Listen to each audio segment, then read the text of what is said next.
Yo, chicos, ¿cómo están? Bienvenidos por acá una vez más al canal. Y como el título lo dice, el día de hoy vamos a hablar acerca de los puntos positivos del F1 25 y por qué yo creo que es un juego más divertido y más realista que el F1 24. Así que vamos a iniciar. Sin duda alguna, el cambio más significativo del 25 ha sido la implementación del aire sucio, que siempre en todas las versiones anteriores nos prometían: no, en este año sí van a sentir el efecto si están a menos de un segundo del coche enfrente, van a ver afectados por la carga aerodinámica, van a perder, bla bla bla bla bla bla. Y yo en ningún momento llegué a sentir eso, sinceramente. Ustedes recuerdan, en el 24 era muy fácil estar en un trencito 5, 6, 10 coches sin cometer errores y sin sentir ninguna pérdida de carga aerodinámica, como sí sucede en la vida real. Entonces en este 25 eso lo implementaron muy pero muy bien. Uno cuando está, no sé, a menos de 3, 4 décimas del coche de enfrente, literalmente es como si los neumáticos delanteros se congelaran, porque el coche no gira, se siente rarísimo. Entonces es una sensación, digamos, extraña y fea, porque es la primera vez que lo estamos experimentando, pero creo que va a ser algo chévere para las carreras de liga, más que todo porque también se va a ver, digamos, envuelto las estrategias. Yo creo que no se van a ver tantos trenecitos de DRS. El que haga la pole también va a tener, para mí, que va a sacar más beneficio de esa pole, porque se va a poder marchar hasta que, digamos, pasen algunos meses y ya la gente se acostumbre a conducir con el aire sucio. Bueno, otra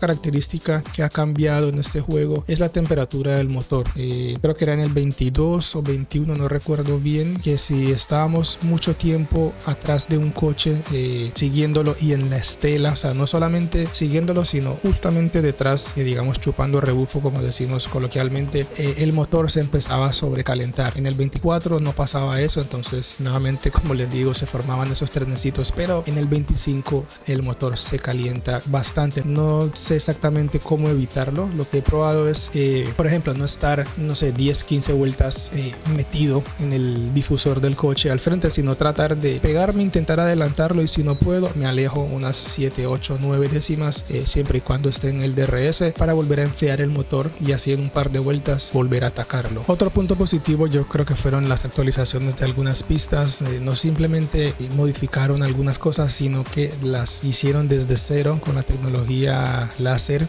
y me parece que ya era hora, porque Miami está desde el 2022 y nunca le habían hecho actualizaciones ni modificaciones, nada. Entonces ya podemos ver los pianos, todos los edificios, hasta los gráficos se ven mucho más chéveres.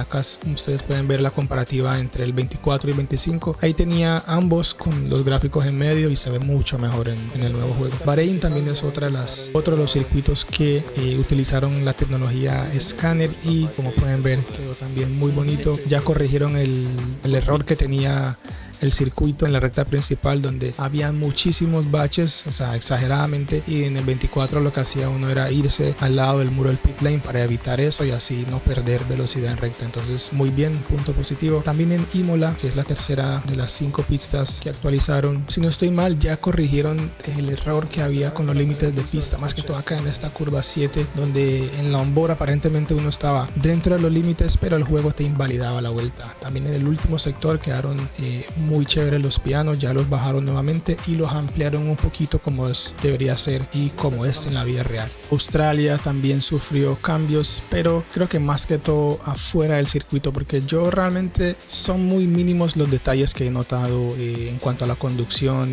y a la pista. Digamos, en las gradas, en las banderas que se ven allá al lado derecho, gráficamente se ve muy chévere. Y bueno, y por último, Japón. Esta es la 5ª pista nueva que han introducido al juego con esa tecnología láser, y la verdad me gusta, quedó chévere, se siente mucho más natural. Y también en la última recta antes de las 130R ya no hay tantos baches como antes, entonces punto positivo.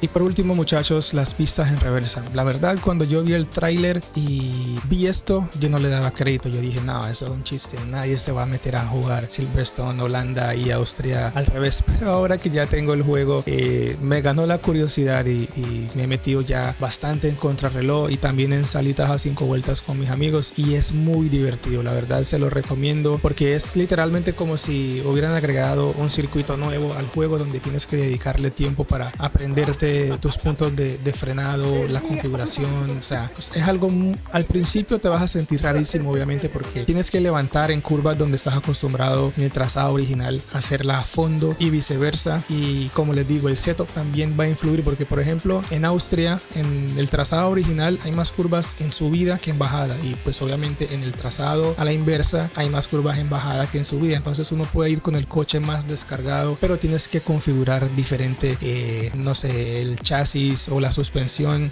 porque hay más curvas al lado izquierdo que al lado derecho. O sea, es una locura, pero a mí me parece muy divertido porque, como les digo, es como si hubieran agregado 3 pistas más al juego. Y no creo que en las ligas las vayan a correr, pero para jugar a 5 vueltas yo creo que es muy divertido para uno desestresarse y, digamos, salir de la rutina y hacer algo diferente. Ya si uno está cansado de correr siempre las mismas pistas, te puedes meter a los circuitos que están en reversa. Y bueno, chicos, ese fue el video de hoy. Espero que les haya gustado y recuerden, si tienen alguna duda o inquietud con el F125, me lo pueden dejar ahí abajo en los comentarios y les iré respondiendo en los siguientes videos. Gracias a todos por el apoyo y nos vemos en una próxima. Chao, chao.